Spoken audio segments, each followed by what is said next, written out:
Getting through university can be tough. This is especially true if you're attending university for the first time and are fresh out of high school. In my personal experience, it was a lot easier to get through high school with minimal studying and effort because my overall grades was distributed between several assignments, several quizzes, attendance and participation marks, and the odd test here and there. Another thing to note is that tests in high school were sometimes weighed way less than assignments, so a bad mark on a test was not going to bring my overall mark down. Now, in university, you're playing a whole other ballgame. Of course, depending on the program you choose to study, your grade can be broken down in several ways. But for the most part, STEM programs, so these are the science, technology, engineering, and math majors, the mark breakdown is roughly as follows. You can have a midterm that's worth 50% and a final that's also worth 50%. Okay, I'm kidding, but I did have a psychology class in my second year where this was the exact mark breakdown. In most cases, though, it's something like 30% midterm, 15% assignment, and 45% final. All I'm trying to say here is that, unlike high school, you'll spend a lot of more time studying university because of how easily and how heavily weighted exams are. So without further ado, here are my 5 study tips that will effectively move you from a C student, which I was, to an A student. Tip number 1, go to class. You can learn the material on your own. Granted, your prof is posting the lecture slides online, but it may take your brain a little bit longer to make connections to the material because you miss the context of the material by not being in class. So if you want to improve your grades, attend lecture, you guys, just do it.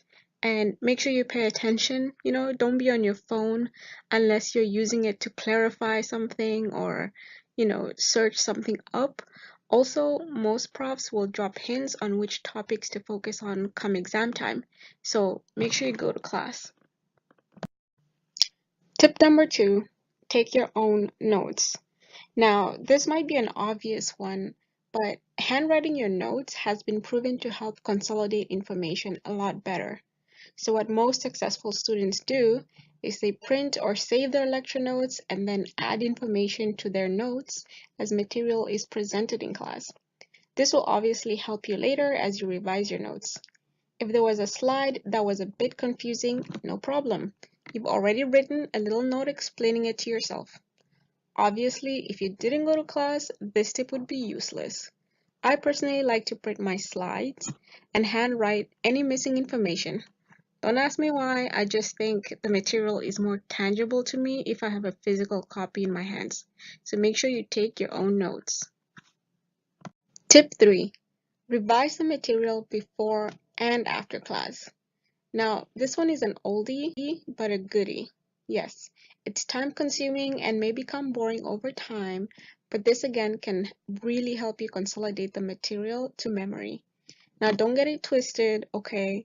I'm not asking you to memorize your slides, but when it comes to exam time, you will need some level of recollection. What I do is I set aside a good 2 to 4 hours in the week and go through every slide, making sure I understand the material. Believe it or not, that is the gist of studying. That's basically what studying is.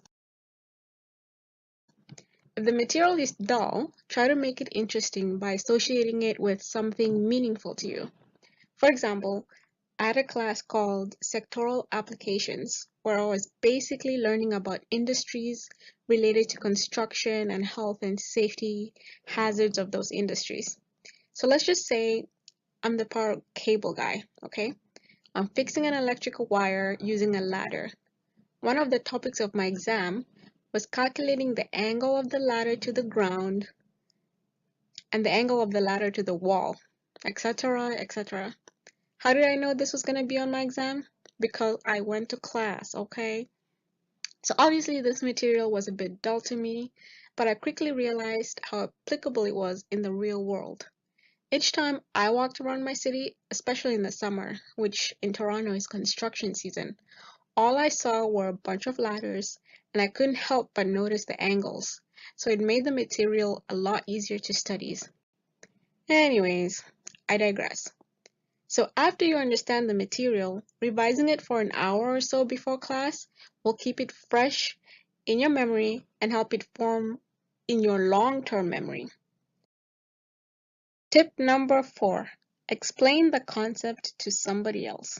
This is by far my favorite one, but for my family and friends, this is most annoying. Sometimes you think you really understand something until it's time to explain or teach it to somebody else. If you can thoroughly explain the topic without confusion, then congratulations, you are likely to ace the exam. If not, then it's okay. It's better to know now that you don't fully understand something than find out on exam day. Take this time to go back to your notes and revise them. If you need to, use other resources. I often used YouTube. Sometimes it's better to hear the same explanation 5 different ways from 5 different people. Finally, tip number 5, do not cram. To be honest, if you follow the first 4 tips consistently enough, you won't have to worry about cramming on the day of the exam. One thing I do though is again review all the material for the exam the night before and maybe an hour before the exam. Just to be clear, this is not a form of studying. At this point, the material should be second nature to you and you are simply revising or reminding yourself. Like I said, I do this an hour before. Then I put my notes down, listen to music, or watch my favorite TV show and just relax right up until I have to enter the exam room. So those are my 5 tips on how to get an A on your exams. If you found this video helpful, make sure to do me a solid, subscribe to my channel for more videos like this, give me a huge thumbs up, and let me know in the comment section below if you have any other study tips that work for you. So until next time, be like my blood type, be positive.